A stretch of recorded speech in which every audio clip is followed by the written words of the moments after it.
And in this session, we're going to get a bit of a behind-the-scenes look at Lorna Jane's evolution from innovative store formats and sustainability initiatives to how property and purpose go hand in hand in shaping the future of retail. So please join me in welcoming Lorna Jane's Head of Property and Retail Development, Anna Strzelczykowski.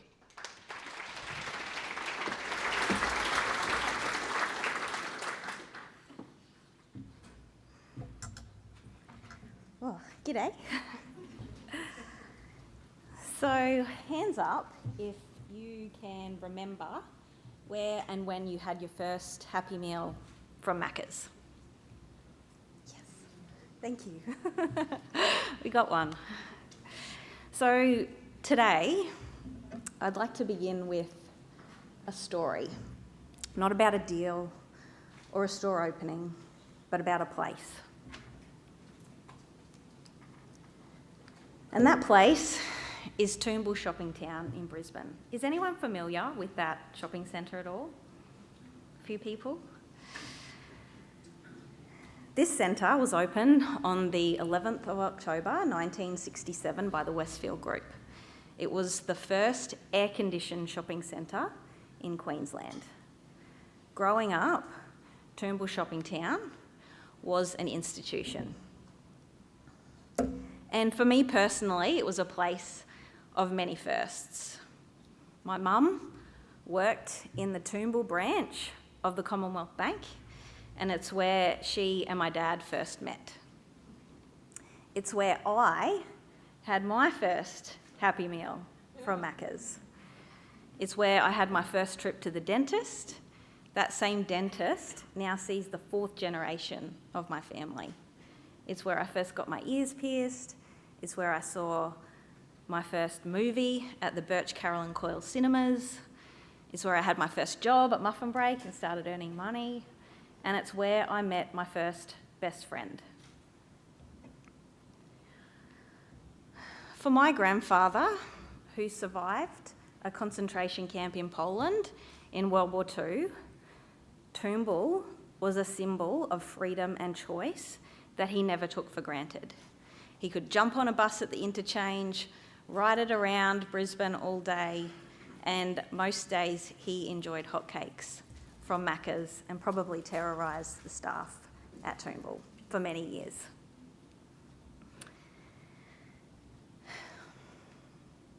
Toombul no longer exists. It closed permanently after the catastrophic 2022 floods in Brisbane. The site has now been cleared, but the memories remain. And that's a powerful reminder for all of us in the room today. Because when we talk about retail, we can get caught up in rent rolls, in foot traffic and formats. For the people, though, who walk through our doors, shopping centres aren't just places of transaction. They're places of belonging. They're places of community and identity. And that's the lens that I bring to the conversation today. How do we build spaces that really matter? Spaces that hold meaning, not just merchandise.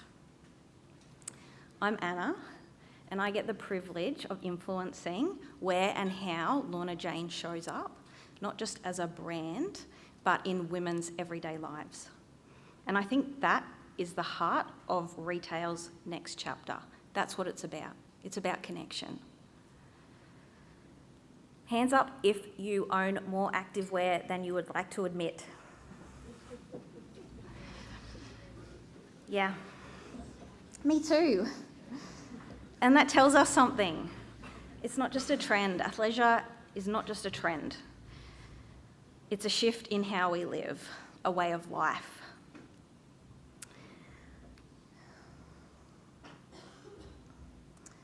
Lorna Jane didn't start as a label. She started as a person with a vision, and that human heartbeat has never left the brand. Lorna was the original, long before athleisure was even a word. We were building a brand around this concept of active living. So today, I'll share some key milestones as we take a little bit of a walk down Lorna Jane memory lane. Lorna Jane started in 1989 when our founder, Lorna Jane Clarkson, started making activewear because nothing on the market inspired her. If you remember, maybe not all of us, maybe me when I was very, very young, but back then this category didn't exist, you know. There was really only those sporting options. And Lorna at the time was an aerobics instructor. So she started making her own unique designs, and it quickly resonated with her clients. That authenticity, that creating product that she really wanted to wear quickly resonated with other women, and we opened our first store in 1990, 35 years ago.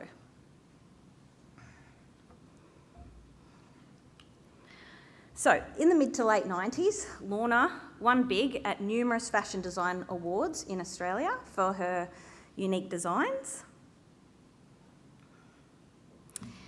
In the mid-2000s, the inspirational tank was born, and the first of this was the never, never, never give up tank.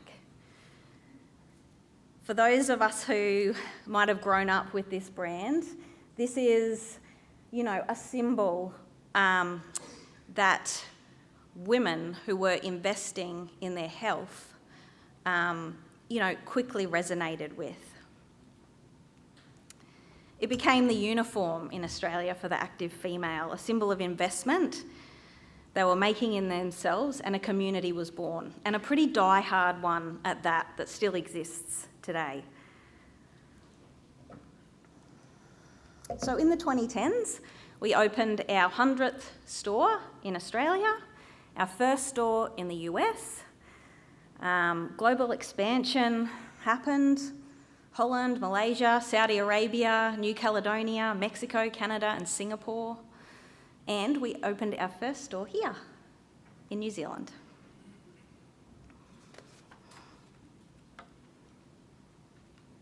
In 2022, our flash dance pants went viral on TikTok, inspiring a whole new generation of customer for Lorna Jane. This style was actually one that we were going to phase out. We've built a whole franchise around this style now. You can get pants, you can get skirts, you can get shorts in a host of different colours. So lucky we didn't do that one. And last year we celebrated 35 years of business. So, fast forward 35 years, we have 111 stores across Australia and New Zealand. We are the trusted authority in activewear. We sell a pair of leggings every 36 seconds. We have over 1,000 employees worldwide, 2 million followers, and we are 100% proudly Australian owned. And the evolution is really what's fascinating, from founder-led beginnings to a globally recognised lifestyle brand. That shift from product to mindset, from fashion to lifestyle has shaped everything that we do. And at the core of our success is the fact that Lorna is real. She's a human being. And because she's real, the brand has always spoken in a voice that is human, not corporate. And human beings fumble and they fall, and we have certainly done that as a brand on a pretty big stage at times. Active living wasn't a trend we jumped on. It's a mindset we built a brand around decades before it became mainstream. So, the consumer has changed dramatically. Activewear or athleisure is no longer just about performance. It's about identity. It's about confidence. It's about how women show up for themselves every day. And that's what women are really buying when they walk into our stores. We've evolved alongside that, designing pieces that perform in a workout but look and feel incredible for the rest of her day.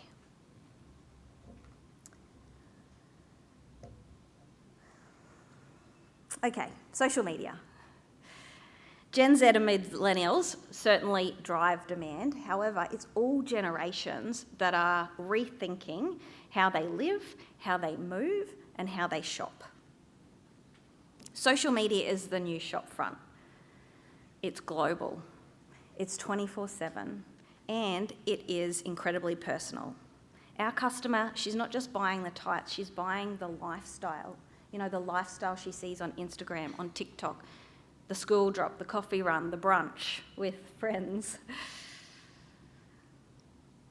We've seen trends like the flash dance pants go from a single post to selling out in days.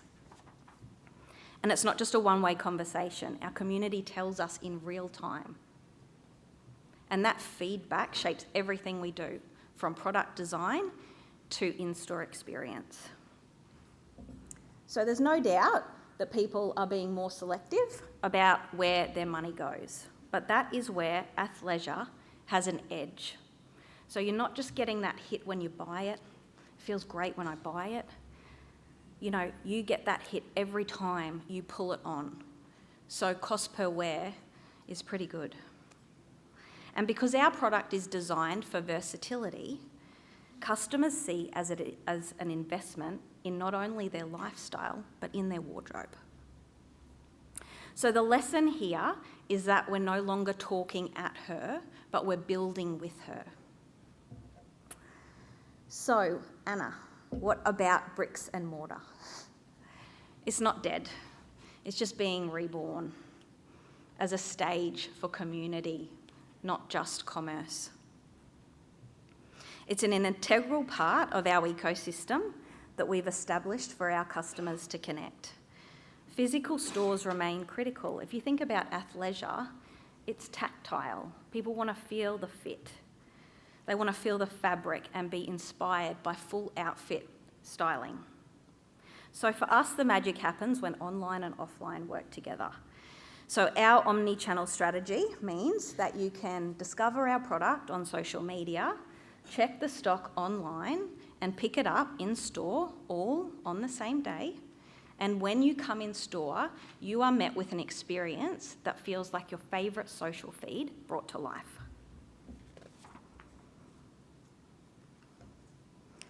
Our retail strategy hinges on embracing social media and online communities as invaluable partners, seamlessly bridging the gap with our Shop the Look concept.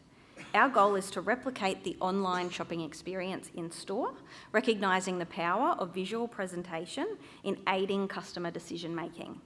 For us, experiential retail is essential. It's about creating a space where our customer sees herself. One way we do this is through our Shop the Look concept, where we present head-to-toe outfits as inspiration. Every detail is designed to spark ideas and make shopping effortless. So what does that mean for property? We've really had to rethink our stores from the ground up. It's more than furniture, our fixtures in store. It's a symbol of how we're designing for flexibility, storytelling, and experience. Stores aren't just transactional anymore. As I was saying before, they're stages for community, stages for connection and creativity. So with our Shop the Look concept, we inspire stepping into a retail space that inspires your senses, where each glance feels like a seamless journey through your favourite social feed, and that's the essence of this concept. Our inspiration is the online's realm, its power to captivate through visual storytelling, and we owe our online triumphs to that. Online is able to show and tell. Picture this, every product presentation in store is a mini style guide, guiding our customers effortlessly through outfit combinations. And so in a world saturated with content, we understand that every scroll or every glance holds weight. The endless options can sometimes lead to decision fatigue, right? We're just bombarded. And so in store, that challenge magnifies. How can one envision an ensemble from folded product and product that is on a hanger when it is so far from the experience that we get on our device. Our goal is to bridge this gap, transforming the traditional retail experience into a virtual wardrobe at your fingertips. So innovation is key.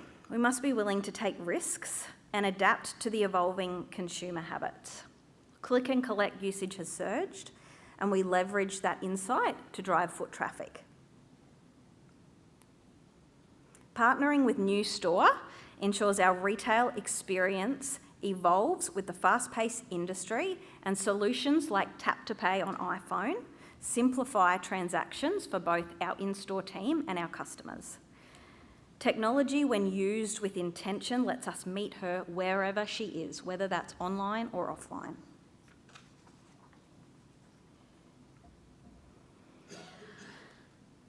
So we've never been faceless. When women choose Lorna Jane, it's like they're choosing a friend who understands them. It's not just product on a rack. Because Lorna is a person, our brand was built to move like people do, with rhythm, in seasons, and with life itself. And we've kept our edge because we have never forgotten the human. And humans don't connect with logos. They connect to stories. And so the magic extends beyond our stores. Back when Lorna was the aerobics instructor, selling her designs to her clients, to the inspirational tanks that built a community of empowered women. An example of how we continue to do this today is with our partnership with Parkrun.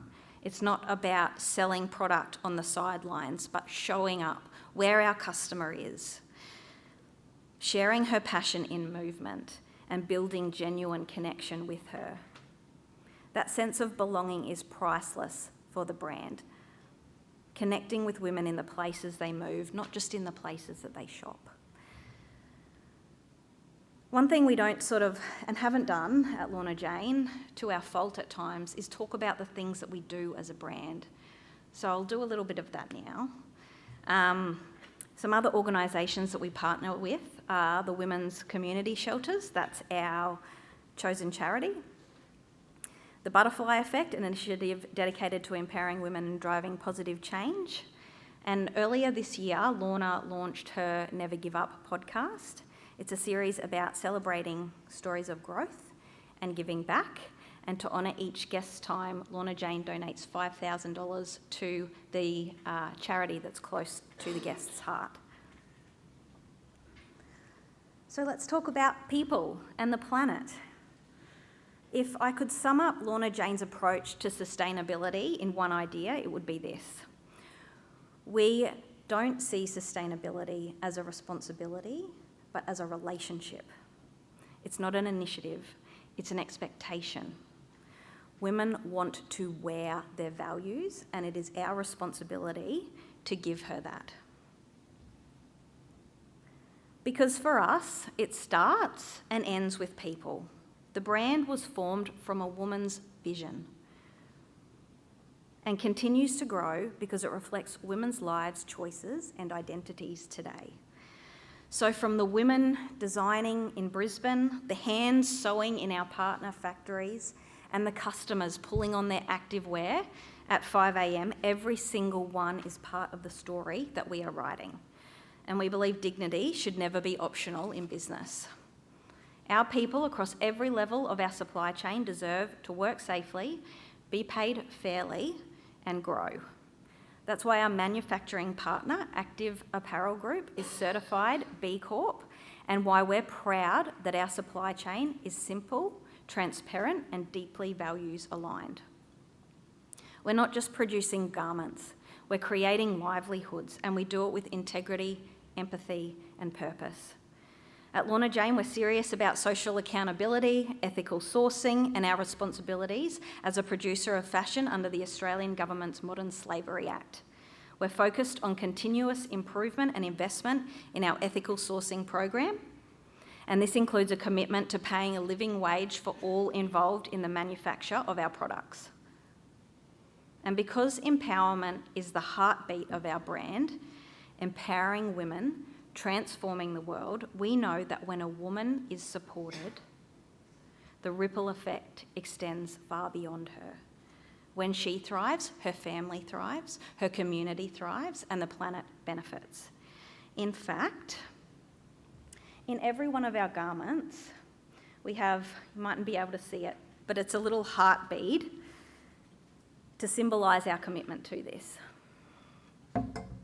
So if you wondered what that was about in your LJ, you learnt something today. Which brings me to the next part, the planet. So we don't see sustainability as a checklist, we see it as a practice. It's how we choose fabrics through our preferred fibre program. It's how we manage water and chemicals, ensuring what touches her skin doesn't harm the world that she moves through. It's considered at all levels of our supply chain and our packaging that our garments travel in. It's why we prioritise longevity over volume, because we believe the most sustainable garment is the one that you keep on wearing. From living wages to living lightly, it's all connected. And at Lorna Jane, sustainability isn't about doing less harm, it's about doing more good. We're committed to change, to action our passion for improvement. We've partnered with the Australian Fashion Council as an official founding member into the Seamless scheme to navigate the pathway to change. The overarching goal of the National Clothing Product Stewardship Scheme is a transition to a socially and environmentally responsible circular clothing industry by 2030. This initiative, supported by the federal government, aims to improve the design, recovery, reuse and recycling of clothing. Because when you lead with care for people and the planet, you don't just build a better business, you build a legacy that is worth passing on. So market expansion for us is measured, it's intentional, and it's not growth for growth's sake. When we choose a new location, we're looking for the intersection of foot traffic, of community and brand fit. And here's where property really comes in. Every decision we make about location, design and activation shapes how women experience our brand. It's the enabler. A store isn't just four walls, it's an anchor in her lifestyle. It's the moment she feels safe, seen, connected and inspired. In a world chasing metrics, we remember that Lorna is a person, which keeps us anchored to what matters, which is people, not numbers. That's the role of property in retail's next chapter, not to house transactions, but to host transformation. Which brings me to what's next for the brand. So we're going to share a new era of active living and wellness with our customer. With the brand's acquisition of Soma Byron Bay, a wellness spa and retreat, the brand was on a hunt for a retreat-style property for some time, and this is somewhere where we can further bring our active living philosophy to life. We're extending this philosophy beyond what you wear and into how we live, creating a truly holistic experience of wellness and vitality. In its next evolution of the active living philosophy, it allows us to share a new dimension of wellness, where movement and meditation come together in the most transformative way.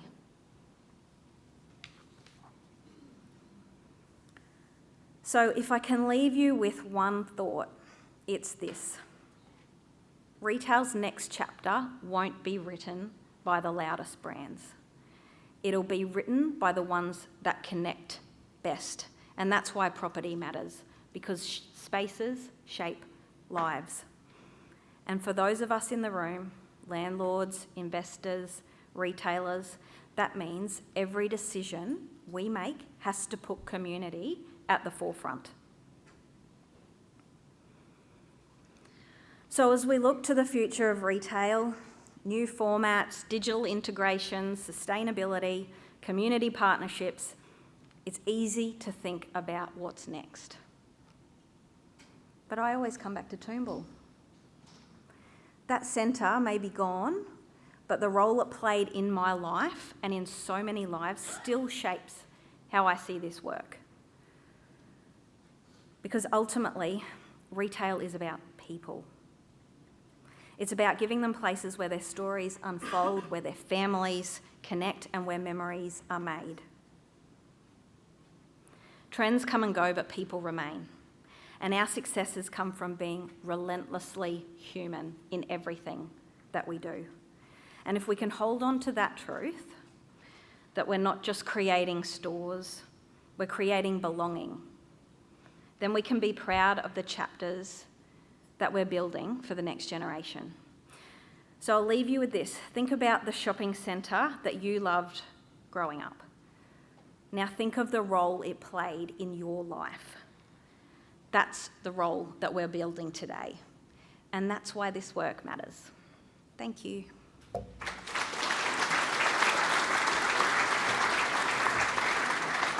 Thank you, Anna. I think we've got a lot of admirers of the brand in the audience, including some male fans, I think, because the top-rated question is there any reason Lorna Jane hasn't expanded into the male market? Yeah, okay. Lorna is a person. She's a female. And, you know, we've done a lot of things over the time where we've spread our focus. We've gone into markets where we haven't been able to give it everything it needed, okay? So we're the expert in the female, so we just want to be relentlessly focused on servicing her. So we're not going to get distracted with trying to focus on a male offering, and there's a heap of brands that do that, but if we can be the expert in female lifestyle category, then we're going to focus our energies there. The next top question is, what is the one thing landlords can improve on in order to better support tenants' success? I would just say, sit down, have a conversation with brands. Perception is really important. I mean, there's individual perception. Everyone has a perception of what our brand is. And you know, if you sit down with a brand, then you understand what their standpoint is. And so to better understand a brand, you can better understand how to position them in a community or in a tenancy plan. So yeah, the better that our landlords can understand us, you know, the better decisions we can make collectively. You've talked about Lorna Jane being relentlessly human, which this questioner says is very cool. But do you incorporate AI in any of your processes? Yeah. I knew that today I might have to sort of preface some response with I do my best to communicate about the brand within my scope, okay? But the brand is definitely leveraging AI, particularly online, and how we communicate with our customer. That's probably where the focus has been in terms of integrating AI into our business, is into the digital. Yeah. Yeah.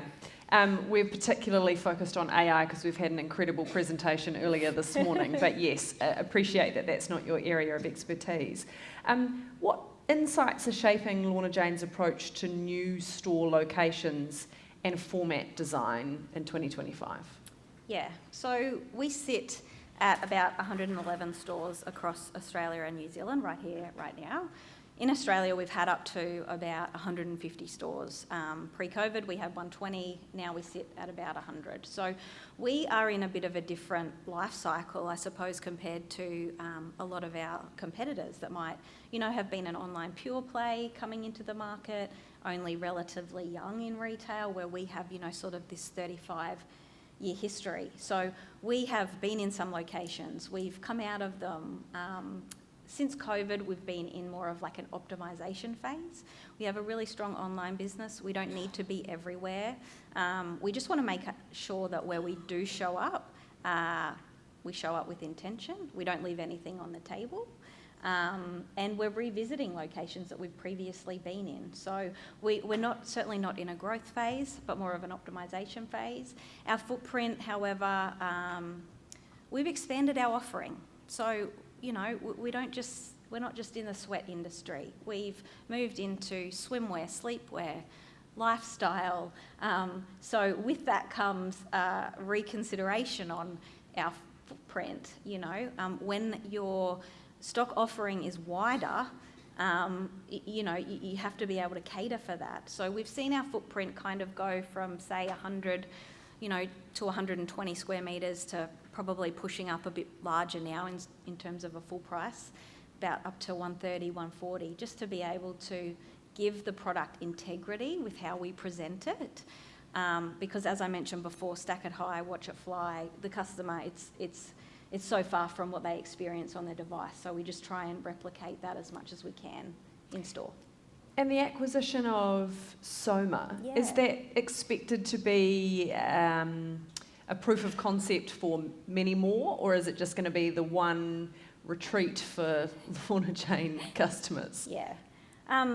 Go back, say, 10 years, we did have a concept called an active living room. So again, this is where we've had a broader focus and had to rein it back in. So an active living room was a retail space, a move room where exercise classes were held, and a cafe. So you've got 3 industries there. So for someone trying to run that, as a manager, you'd need to be some kind of unicorn. And we just didn't give it what it needed. So we kind of came out of that concept. So how does Soma fit into that? Soma is not going to be replicated. It's going to be a place that we throw all of our energy into. You might feel elements of Soma come into our Lorna Jane stores and vice versa. Yeah. There's a question here about influencers. I don't know if this is outside of your lane or not, but how do you work with influencers, and how do you see it as an effective channel for marketing? You've talked about how much you utilise social media and how you try and bring that into the physical experience. So I guess you've got to pick the right influencers too. Yeah, that's right. Look, I think that has had its own evolution. So we have found, however, that it is not so much the influencer that has the massive platform, but it's the influencer that is more embedded with her community that we have now tried to align with. Just I suppose having a platform is one thing and having trust is another. So we try and work with people that their following deeply trusts them. Yeah, so it isn't about sheer numbers, it's more about the alignment of values and engagement, genuine engagement. What business risks has Lorna Jane taken? And again, someone else asking, will you extend your demographic to men? I think we've answered that one, but what risks has Lorna Jane taken? Look, there's some risks that we've taken that have been widely covered in the media, so I don't need to go there. But if I bring it back to property, we take risks all the time. We aren't so proud as to roll out a concept and if it doesn't work, defend it. If something doesn't work, we will adapt and change, and even in the next execution of the shop fit, say the next project that's coming up within the next few weeks, we will change that. So yeah, we have the ability to be dynamic and not defend decisions if they don't work. It's such an amazing story, and we really appreciate you sharing some of your insights with us. Please put your hands together for Anna Strzelczykowski. Thank you.